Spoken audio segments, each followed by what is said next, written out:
시편 40편 11절에서 17절 말씀을 한 절씩 교독하겠습니다. 여호와여, 주의 긍휼을 내게서 거두지 마시고 주의 인자와 진리로 나를 항상 보호하소서.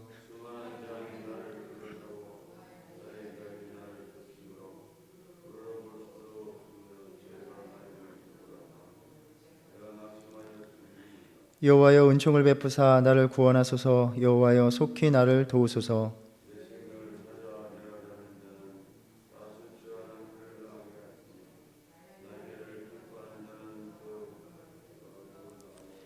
나를 향하여 하하하하 하며 조소하는 자들이 자기 수치로 말미암아 놀라게 하소서.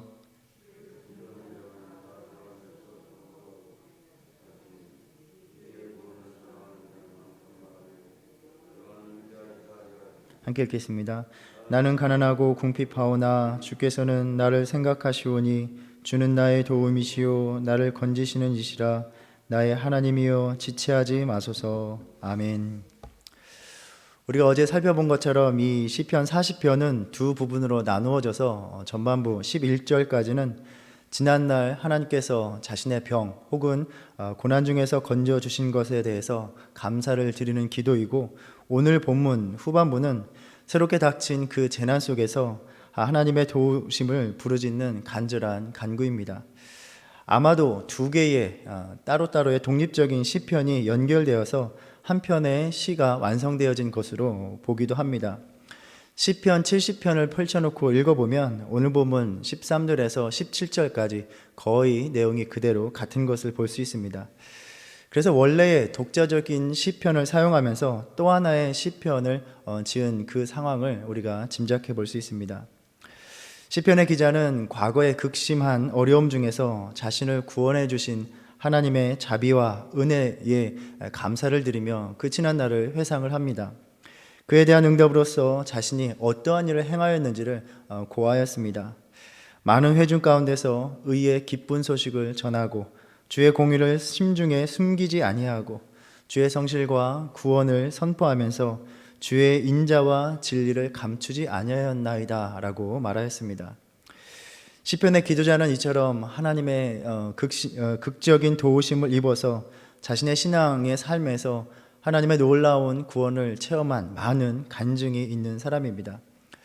우리 성도님들도 지난 날을 돌아볼 때에 하나님의 은혜를 나누기 시작하면 한참을 이야기할 수 있는 여러 가지 간증들이 있으실 것입니다. 힘들고 어려운 삶 속에서 주님께 부르짖을 수밖에 없었던 그때에 하나님께서 내 삶 속에서 함께하여 주시고 감당할 수 없는 그 현실들을 이기게 하여 주시고 모든 상황들이 해결되고 또한 유익이 될 때까지 나의 믿음을 내려놓지 않도록 붙들어 주신 그 은혜를 누구나 간직하고 계실 것입니다. 그러나 우리의 신앙의 여정은 거기에서 끝이 아니란 것입니다. 계속해서 흘러가는 인생 속에서 우리가 마주하는 현실들은 또다시 우리들을 기가 막힐 웅덩이와 수렁으로 밀어 넣는다는 것입니다. 하나님을 향하여 또다시 간절히 부르짖고 기다려야 합니다. 우리가 묵상했었던 아브라함부터 요셉까지 때때로 이들은 하나님의 도우심을 받고 은혜를 입으며 살았지만 또다시 늘 새롭게 곤경에 처하게 하는 그러한 현실들을 마주하며 살아가야 했습니다.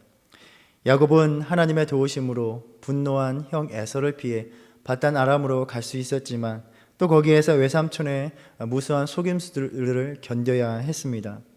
또 거기서 하나님께서 은혜를 베푸셔서 야곱을 해치지 못하게 하시고 가축들이 번성하여 재산을 갖게 하셨습니다.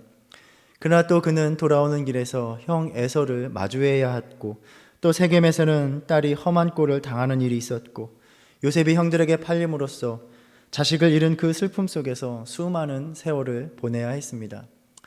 또 요셉은 형들에게 팔려가서 먼 땅에서 보디발의 집에서 종으로 살아가야 했고 하나님의 은혜를 입어서 그 온 집의 재산을 맡아 관리했지만 또다시 보디발의 아내로 인해 억울하게 옥살이를 견뎌내야 했습니다. 이처럼 믿음의 여정이란 다시 다가오는 그 고난의 현실 앞에서 하나님을 향해 또다시 부르짖을 수밖에 없는 그러한 인생의 연속입니다. 오늘 시편의 기도자 역시 자신의 놀라운 그 구원의 체험을 가지고 있었지만 지금 당장 그가 처한 현실은 주님의 도움을 간절히 구해야 하는 상황에 처해진 것입니다. 여호와여, 주의 긍휼을 내게서 거두지 마시고 주의 인자와 진리로 나를 항상 보호하소서라고 다시 간절히 하나님 앞에 기도합니다. 이 긍휼이라는 말은 여인의 태와 같은 의미를 간직하고 있습니다. 여인이 태중에 아이를 품었을 때에 그러한 마음으로 생명을 향한 극진한 돌봄과 사랑을 품는 마음을 이야기합니다. 하나님께서 그 같은 마음을 다시 한번 품어주시기를 간절히 구하고 있습니다. 또 인자와 진리는 하나님과의 언약 가운데 나타나는 하나님께서 보여주시는 사랑입니다. 지금 시편의 기자는 다시 한번 하나님의 그 사랑에 기댈 수밖에 없는 절박한 상황에 처해진 것입니다. 12절에서 수많은 재앙이 나를 둘러싸고 있다라고 말합니다. 우리가 어제 묵상할 때 이 시편의 기도자는 어떻게 고백했습니까? 5절에 보면 여호와 나의 하나님이여, 주께서 행하신 기적이 많고 우리를 향하신 주의 생각도 많다라고 말했습니다. 그 은혜가 너무나 많아서 셀 수 없다라고 고백했습니다. 자신의 지난날 그 과거에는 하나님께서 자신에게 행하신 놀라운 일들이 수없이 많이 있는데, 이를 뒤로하고 지금 당장 마주하고 있는 현실은 또 수없는 재앙이 자신을 덮고 있는 형국이라는 것입니다. 시편 기자는 지금 그러한 과거의 은혜를 돌아보기보다는 지금 자신이 처한 그 절박한 현재를 바라보기에도 벅찬 처지가 되어버린 것입니다. 이 가운데서 그는 쓰라린 마음으로 고백을 합니다. 나의 죄악이 나를 덮침으로 우러러 볼 수도 없으며 죄가 나의 머리털보다 많다라고 이야기합니다. 지금 자기가 겪고 있는 고난이, 그 재앙이 자신의 죄와 무관하지 않음을 의식하고 있는 것입니다. 우리가 신앙생활을 하다 보면 때때로 내가 지금 겪고 있는 어려움들이 하나님 앞에서 온전치 못한 나의 삶과 무관하지 않다 하는 것을 스스로 돌아보게 되고 또 부인할 수 없을 때가 많이 있습니다. 물론 우리가 겪는 모든 고난이 반드시 죄의 결과라고는 할 수 없지만, 그 고난들이 하나님 앞에서 온전치 못한 자신의 삶이 또 하나님의 뜻을 거스른 불신실한 삶과도 무관하지 않음을 고백할 수밖에 없다는 것입니다. 여기서 우리는 이 고난과 죄의 연결이 시편 기자의, 이 기도자의 자의식적인 고백이라는 점을 되짚어야 합니다. 고난과 죄를 연결하는 것이 스스로의 고난을 바라보는 시선이어야 하지, 하나님의 남의 고난에 대한 판단이 되어서는 절대로 안 된다는 것입니다. 고난에 대한 자신의 죄의 고백은 경건이 될 수 있지만 욥의 친구들과 같이 다른 이의 고난을 통해서 그를 정죄하는 것은 심판하시는 하나님 앞에서 교만한 행위라는 것을 우리는 늘 명심해야 합니다. 12절 마지막에 내가 낙심하였나이다, 이 말의 문자적인 의미는 내 마음이 나를 버렸나이다 라는 그러한 의미입니다. 일부 영어 번역에서는 내 마음이 나에게 실망하였나이다, 또 새 번역에서는 내가 희망을 잃었습니다 라고 번역합니다. 내 스스로도 내가 할 수 있는 게 아무것도 없구나, 자포자기와 같은 심정입니다. 자기 자신에게서, 스스로에게서 소망을 발견할 수 없다는 이 심정을 살아가시면서 한 번쯤은 느끼셨을 것입니다. 내가 하나님 앞에 올바로 서기를 원하며 그렇게 살아가기를 원한다라고 마음먹지만 신앙생활을 하면 할수록 하나님의 뜻으로부터 엇나가고 있는 자신을 발견하는 것입니다. 내 자신이 부끄러워서 견딜 수가 없습니다. 우리가 그런 낙심이 들 때에 주변의 사람들이 나를 비난한다 하여도 나 스스로에게 용기를 주면서 괜찮아, 견디면 돼, 난 할 수 있어 라고 말할 수 있다면 어느 정도는 견뎌낼 수 있습니다. 그러나 내 마음도 나를 버릴 지경이 되어서 아무런 용기조차 낼 수 없는 상태가 되어버린 것입니다. 스스로도 그러한 낙심 가운데 있는 데에 더군다나 생명의 위협을 받고 있습니다. 온통 주변은 기도자에게 적대적입니다. 내 생명을 찾아 멸하려 하는 자, 나의 해를 기뻐하는 자, 나를 향하여 하하하하 조소하는 자들이 가득하다라고 말을 합니다. 그렇게 스스로에게도 낙심하고 좌절하고 있고 또 대적자들로 인해 환난을 당할 때에 자기 스스로는 아무것도 할 수 없어서 하나님만 바라보고 그 도우심에 기댈 수밖에 없는 절박한 상황이 된 것입니다. 그래서 대적자들 가운데서 하나님께서 개입하여 주시고 갚아주시기를 간절히 바라고 있습니다. 나의 생명을 위협하는 자들은 수치와 낭패를 당하고, 나의 해를 기뻐하는 자는 모욕을 당하고, 나를 조소하는 자들은 자기 수치로 놀라게 해달라고 주님 앞에 간절히 기도를 드립니다. 13절에서 여호와여 속히 나를 도우소서라는 말에는 다급한 기도자의 심정을 엿볼 수가 있습니다.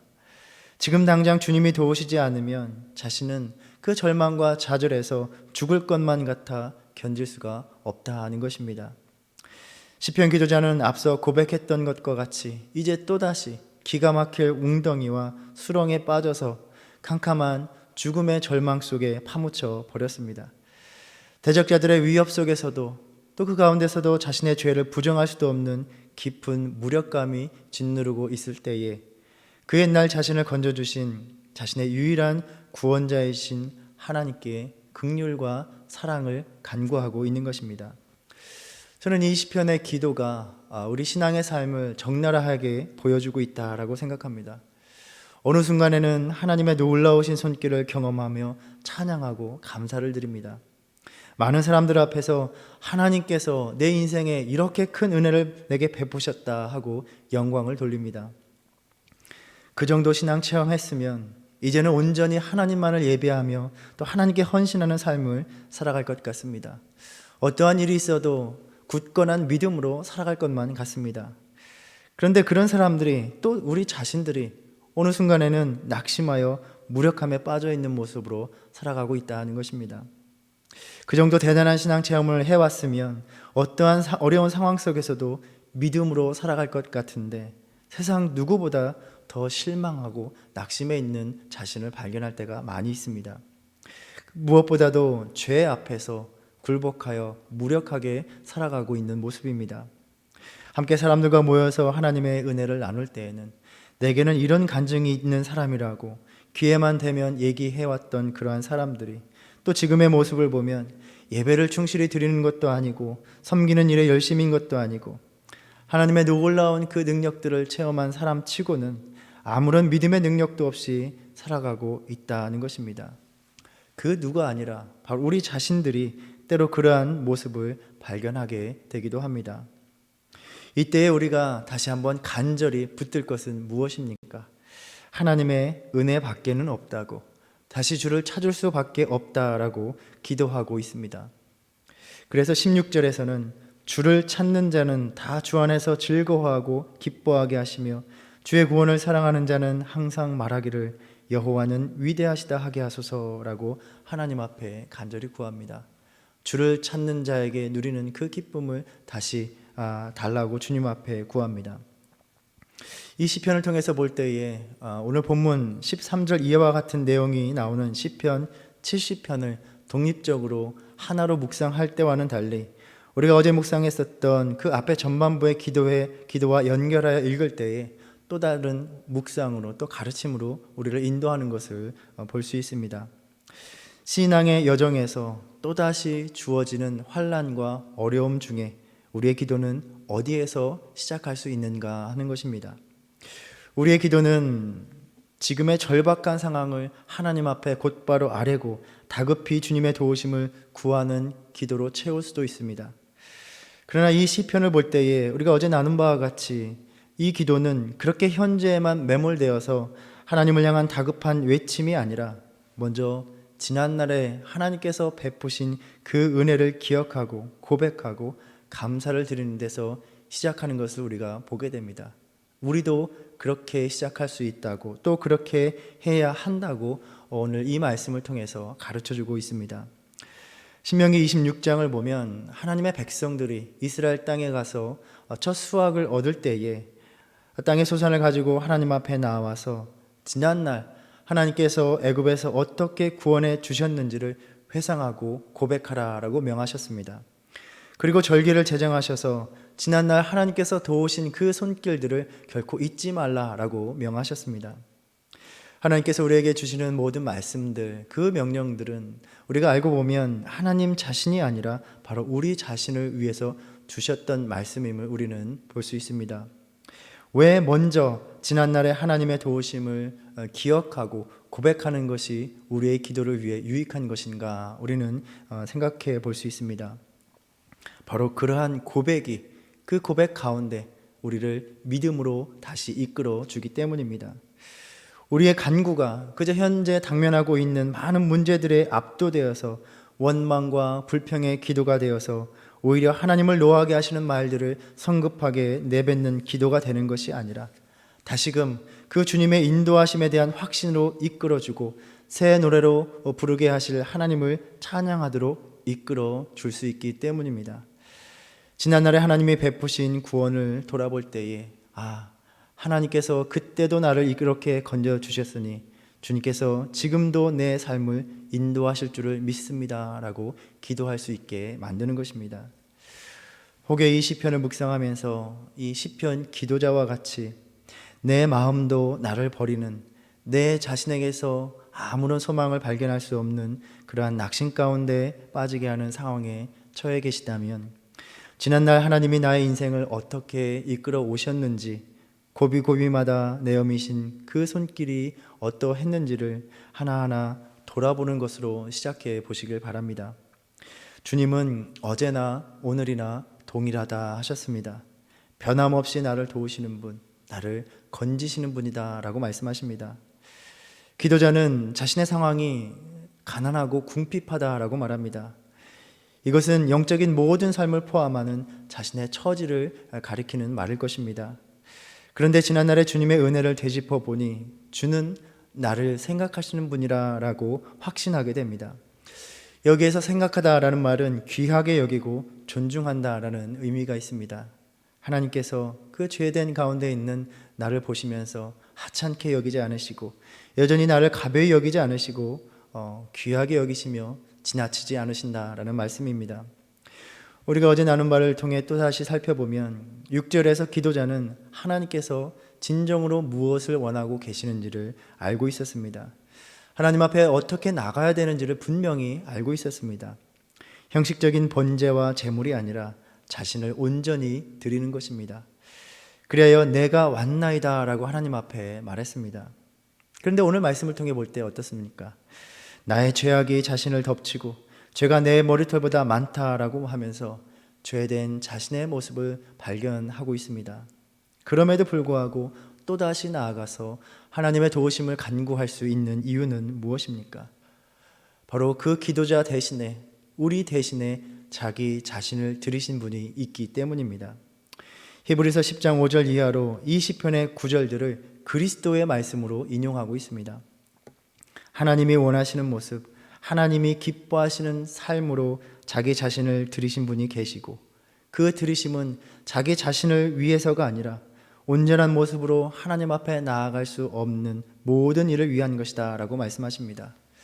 그렇게 우리는 새로운 고난의 현실 속에서 그 고난이 나의 죄됨 때문에 인한 것이라 할지라도 우리의 죄악과 무관하지 않음을 발견한다 할지라도 시편의 기도자처럼 스스로에게 소망을 가질 수 없어 낙심이 되기도 하지만 그 자신을 들여서 우리 모두를 거룩하게 하신 은혜로 말미암아 우리는 오늘 또 다시 하나님의 도우심과 구원을 바라며 부르짖을 수 있다는 것입니다. 히브리서 10장 19절에서 그러므로 형제들아 우리가 예수의 피를 힘입어 성소에 들어갈 담력을 얻었다라고 말씀하십니다.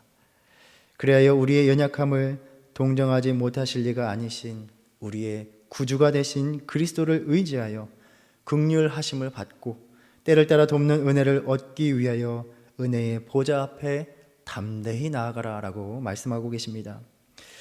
이 대강절을 보내며 우리가 주님을 기다릴 때에 지난날의 나의 삶을 돌보신 그 은혜들을 하나하나 다시 되새기면서 다시금 죄 앞에서 무력하게 주저앉은 나의 삶에 다가오셔서 나를 일으키실 그 주님을 기다리면서 그 은혜를 의지하여 나의 모든 사정을 다시 한번 주님 앞에 아뢰고 간구하는 저와 여러분 되기를 바랍니다.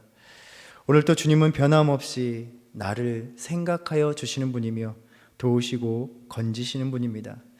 주님의 그 도우심으로 힘을 얻고 다시금 그 놀라운 구원의 은혜를 많은 사람들 앞에서 선포하면서 다시 마음 중심에 하나님의 법을 두고 하나님을 기뻐하며 살아가시길 주님의 이름으로 축원합니다.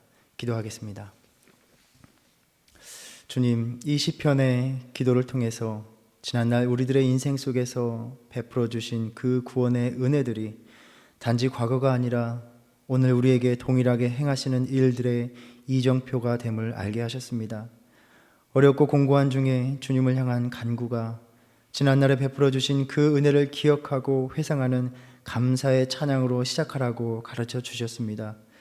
지난날의 은혜를 되뇌이며 절박한 우리의 기도가 성급한 원망이 되지 않게 하시고 동일하게 우리의 곤고한 삶을 생각하여 주시는 주님을 향한 깊은 신뢰의 간구가 되게 하여 주시옵소서. 오늘도 우리를 위하여 자신을 들이신 예수를 기다리고 그 예수를 의지하여 담대히 부르짖는 간구에 응답하여 주시사 도우시고 돌보시는 주님의 놀라운 손길을 경험하는 은혜를 누리게 하여 주시옵소서. 예수님의 이름으로 기도드립니다. 아멘. 하늘에 계신 우리 아버지여, 이름이 거룩히 여김을 받으시오며 나라의 임하옵시며 뜻이 하늘에서 이룬 것 같이 땅에서도 이루어지이다.